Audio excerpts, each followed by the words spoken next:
ఏమంటే జగనే 175 స్థానాల్లో జగనే క్యాండిడేట్ కింద లెక్క. వేస్తే జగన్కి వేస్తారు, లేకపోతే జగన్ ఓడిస్తారు తప్ప మిగతా పార్టీలా కాదు. క్లియర్గా చెప్పేస్తున్నాడు అతను. ఏమో మరి ఆ ధైర్యం ఏంటో అతను సర్వేలు ఏమొచ్చిందో నాకు తెలియదు. కానీ మీకు రాజమండ్రి నేను నా ఉదాహరణ చెప్తానండి. 1900 మీరు అందులో మీలో సీనియర్స్ ఉండుంటారు. అప్పుడు 94లో నాకు అసెంబ్లీ టికెట్ ఇచ్చారు. ఉన్నావు కదా అప్పుడు. ఆయన ఉన్నాడు, కృష్ణకుమార్ ఉన్నాడు, దివాకర్ ఉన్నాడు, రామనారాయణ ఉన్నాడు. ఓడిపోయాను కదా, ఓడిపోయాను. అందులో అనుమానం. ఎందుకు ఓడిపోయాను మెయిన్ అంటే ఏసీ రెడ్డి గారు సిట్టింగ్ ఎమ్మెల్యే. సిట్టింగ్ ఎమ్మెల్యేకి చెప్పలే నీ టికెట్ తీసేస్తున్నామని. అక్కడ పివి నరసింహారావు ప్రధానమంత్రిగా ఉండి ఇదేంటిది 70 మంది ఆ రెడ్లు తగ్గించాలి, మనం ఓ 10 అన్నా తగ్గించాలి కనీసం అని చెప్పి మీటింగ్లో అన్నట్ట. అన్నాడని వార్త ఇదంతా పేపర్లో వచ్చింది. 10లో తగ్గించాలంటే ఏసీ రెడ్డి ఫస్టే తీసేస్తారు. ఎందుకంటే ఆయన మున్సిపల్ చైర్మన్గా చాలా పాపులర్. ఎలాగా మున్సిపల్ చైర్మన్ ఎలక్షన్ వస్తుంది, దాంట్లో చైర్మన్ అవుతాడు అని అనుకున్నారు. ఆయనకి చెప్పలే.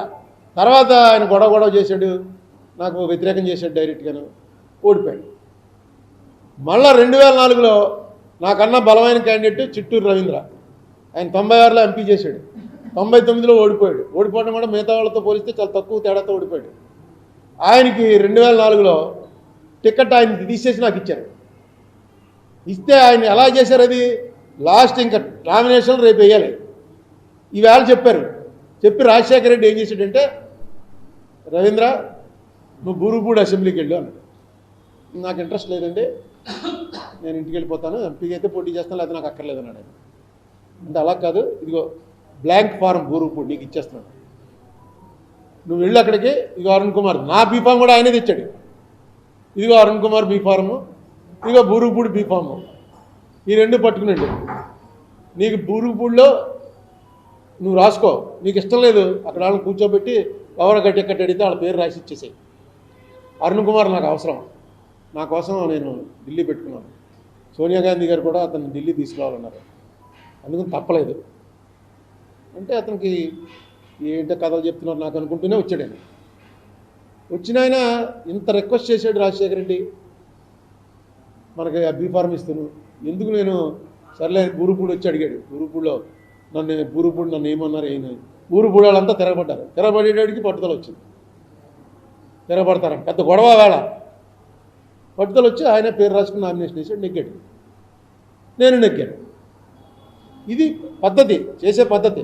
కేవలం ఆ రోజున రవీంద్ర అక్కర్లేదని వెళ్ళిపోయి వ్యతిరేకం చేయకపోవడానికి కారణం ఏంటంటే రాజశేఖర రెడ్డి చెప్పిన మాటతోటి ఎందుకు మనం రాజశేఖర రెడ్డికి వ్యతిరేకం చేయాలి, అతను అడుగుతున్నాడు రేపు ఎలాగా సీఎం అవుతాడు. దానికి తగ్గట్టుగానే రాజశేఖర రెడ్డి సీఎంగా ఉన్నప్పుడు చిట్టూరు రవీంద్ర ఆయన చేసిన బూరుగుపూడి కాన్స్టిట్యున్సీలో చేసిన పనులు ఎవడో ఎక్కడా చేసి ఉండడు. ఏమడిగితే అది ఇచ్చేసేవాడు. ఎందుకంటే రాజశేఖర రెడ్డికి అది గుర్తొచ్చేది, మన మాట మీద వెళ్ళి అంటనే ఇలా చేశాడు. ఇది పాలిటిక్స్లో గివ్ అండ్ టేక్లో ఉంటుందండి. ఎవరో కూడా ఎవరి కోసం త్యాగం చేయడు, ప్రతివాడు వాడి కోసమే ఉంటాడు. డబ్బు కన్నా కేంద్రం ఎక్కువ ఇస్తుంది జనాభా లెక్కన. ఇక్కడేమో మనం అప్పుడు కుటుంబ నియంత్రణ అంటూ ప్రభుత్వం ప్రచారం చేస్తే మనందరం కూడా దాన్ని ఫాలో అయ్యాం. మన ఫాదర్స్ వాళ్ళు కూడా ఫాలో అయ్యారు, జనాభా తగ్గించారు. సౌత్ పరిస్థితులు నార్త్ కన్నా బాగున్నాయి. బాగున్నందుకు ఇన్సెంటివ్స్ ఇవ్వాలి, ఇలాగే మిగతా రాష్ట్రాలు కూడా చేసేలాగా. అది జరగట్లేదు. ఈవేళ పార్లమెంట్ కట్టింది చూసుకుంటే రేపు డీలిమిటేషన్ తర్వాత 800 కాక వస్తాయి ఎంపీ సీట్లు. ఇప్పుడు 548, 800 అవుతుంది. 800లో మన వైపు నుంచి ఆంధ్ర, తమిళనాడు, తెలంగాణ, కర్ణాటక ఇక్కడి నుంచి ఏమీ పెరగవు సీట్లు, తగ్గుతాయేమో కూడా అనుమానం.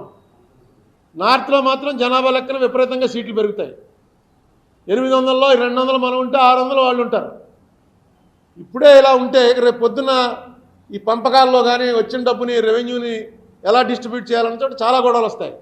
ఇవన్నీ దృష్టిలో పెట్టుకుని ఆ ఎంపీ ఎవరో అన్నాడు, దీనికి బీజం పడుతుంది ఇలాగే ఉంటే అన్నాడు. అంటే దాని అర్థం మేము దేశంలోంచి వెళ్ళిపోతామని కాదు, అది రాకుండా కాపాడవలసిన బాధ్యత కేంద్రం మీద ఉంది. అటువంటి ఆలోచన రాకుండా కాపాడవలసిన బాధ్యత కేంద్రం మీద ఉంది. అది ప్రధానం. ఇక్కడ ఎలా ఉంటుందా మిస్ఇన్ఫర్మేషన్ అంటే నిన్న చూశాను, అకాడమీ ఆఫ్ బిజినెస్ గవర్నమెంట్ అని వరల్డ్ ఎకనామిక్ ఫామ్ అని ఒకటి ఉంటుంది. వాళ్ళు అలా స్టాటిస్టిక్స్ రిలీజ్ చేస్తుంటారు. వాళ్ళు 2023 అక్టోబర్ నెలలో, అంటే ఇంకా 4 నెలలు అయింది, వాళ్ళు రిలీజ్ చేశారు. చేసిన దానికి ఏం పెట్టారంటే హెడ్డింగ్ స్టేటస్టా అంటే స్టాటిస్టిక్స్ అని హెడ్డింగ్ పెట్టి వాళ్ళు ఏం రాశారు కింద, ఎకాడమీ, బిజినెస్, గవర్నమెంటు ఈ మూడిట్లో మిస్ఇన్ఫర్మేషన్ అండ్ డిస్ఇన్ఫర్మేషన్ అంటే తప్పులు చెప్పడం, అబద్ధాలు చెప్పడం. మిస్ఇన్ఫర్మేషన్ అంటే ఉన్నదాన్ని తప్పు చెప్పడం, డిస్ఇన్ఫర్మేషన్ అంటే మొత్తం అక్కడ ఉన్నది వేరు, వీడు చెప్పేది వేరు. అలా ఈ ప్రపంచంలో ఉన్న 146 దేశాల్లో వచ్చి ఇది ఎక్కడెక్కడ ఎక్కువ ఉంది, ఎక్కడ తక్కువ ఉంది చూస్తే ఇండియా ఫస్ట్.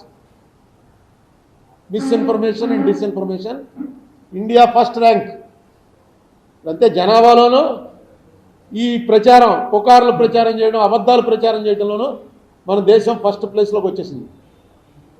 అది ఎవరో చేసింది వరల్డ్ ఎకనామిక్ ఫామ్ వాళ్ళు. వాళ్ళకేముండదో అన్నీ కరెక్ట్గానే చేస్తారు. ఈవెన్ అమెరికాకి 6th ప్లేస్ ఇచ్చారు. అమెరికాలో కూడా ఉంది ఇది, కానీ అది 6th ప్లేస్లో ఉంది. ఇంగ్లాండ్ 11th ప్లేస్లో ఉంది. మొత్తం ప్లేసులు ఇచ్చుకుంటూ వచ్చి ఫస్ట్ ప్లేస్ ఇండియాకి ఇచ్చాడు ఆ ఫారం వాళ్ళు. ఇదేంటి, ఒక సర్వే జరుపుతారనమాట. సర్వే జరిపి ఆ సర్వేలో ఉన్నదంతా ఇదంతా నిజమంతా అని. ఇటువంటివన్నీ కూడా డిస్కస్ చేయాలి పార్లమెంట్లోను, ఇలాంటి మనలాంటి ప్రెస్ మీట్లోను, ఫారంలోను డిస్కస్ చేయాలి. అయితే ఇప్పుడు మనందరికీ కూడా ఏంటంటే జై శ్రీరామ్. జై శ్రీరామ్లో పడ్డ తర్వాత ఎప్పుడో పివి నరసింహారావు గారు 1992లో ఆయన మీద అవిశ్వాస తీర్మానం పెట్టిన రోజున దానికి సమాధానంగా చెప్పాడు, మేము ఏదైనా రాజకీయ పార్టీతో దెబ్బలాడగలను, కానీ నువ్వు రాముడిని తీసుకొచ్చి ముందు పెడితే నేను ఏం దెబ్బలాడగలను, రాముడిని ముందు పెట్టమంటే రాముడిని పక్కన పెట్టి రా, మన ఇద్దరం దెబ్బలాడుకుందాం, రాముడు మొహం వేసుకుని మీరు వస్తే అలాగని 92 అవిశ్వాస తీర్మానం దాంట్లోనే చెప్పాడు. ఈవేళ వీళ్ళు తీసుకొచ్చి బాగా ముందు పెట్టారు. ఏమన్నా అంటే అది మా ఎజెండాలో ఉందంటారు.